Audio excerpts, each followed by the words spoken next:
For the first time ever, we have a 3-for-1 special. We got 3 workouts in one video. I think I'm getting better at consolidating the sets that actually matter to look at and just kind of like junk volume as far as videos are concerned. Not junk volume in terms of the actual training, but junk volume in terms of what's just taking up a lot of room in this video that's not needed. So just trying to give you the most bang for our buck as far as time with these YouTube videos.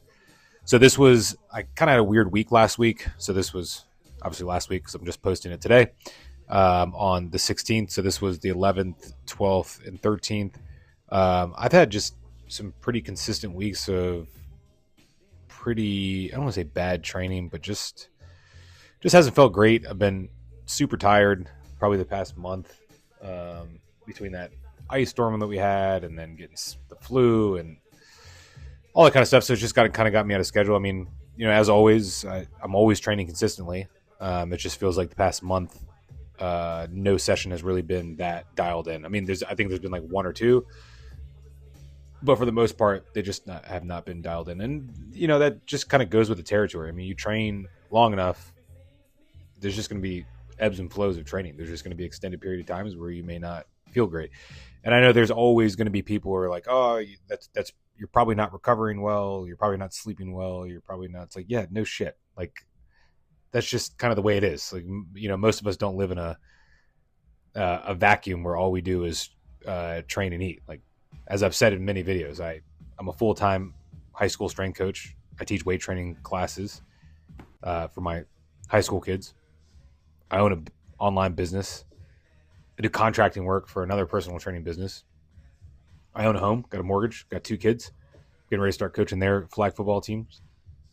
I do morning lifts for football. Like, you know, again, and this isn't, none of this is excuses or anything like that.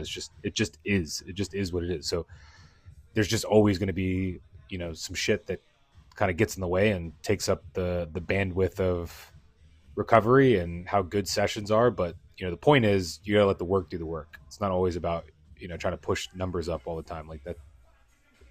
If that's the sole goal, like, you're not going to last in the, you know, proverbial iron game. Like, that's just not gonna last unless, like, you know, you just don't have anything outside of training going on, which is totally fine. You know, whatever people want to do in their lives, but, you know, it is going to get to a point where unless you're just like the most low key individual ever, as far as like nothing ever gets to you, you're super low stress, you manage stress well. There's just gonna be times where it just doesn't feel great. So you just gotta endure it, let the work do the work, let the consistency do the work, and then you'll kind of come out on the other side, and you'll have, you know, maybe a month of good training sessions. So yeah, it's also just kind of weird. We're in a weird point as far as being a teacher and a coach in the school year. It's like the transition from winter to spring. So we got weather stuff going on. It's almost spring break. It's getting warmer out, all that kind of stuff. So yeah, I don't know. I'm just rambling at this point.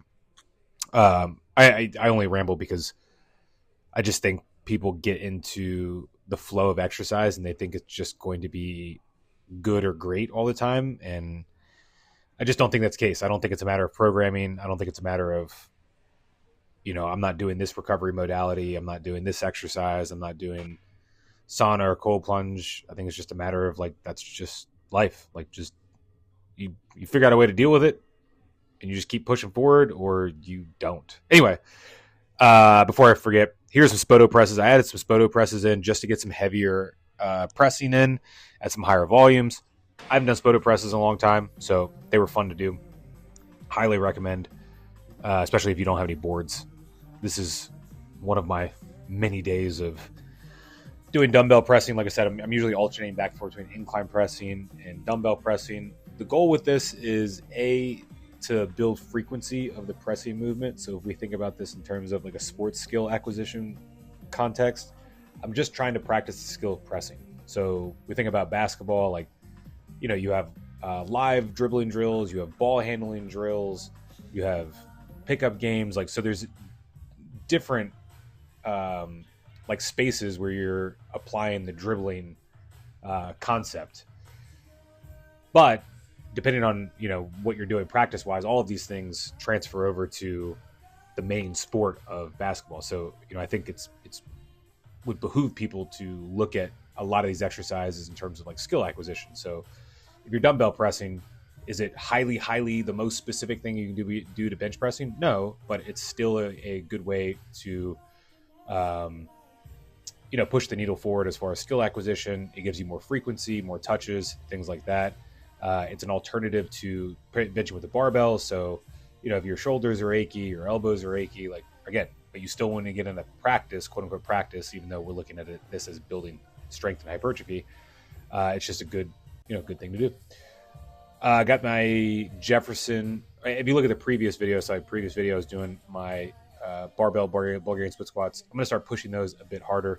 I had my students do those, my high school students do those the other day, and some of those kids were putting me to shame. So I was like, man, I need to throw some weight on the bar. So we're going to start doing that next week.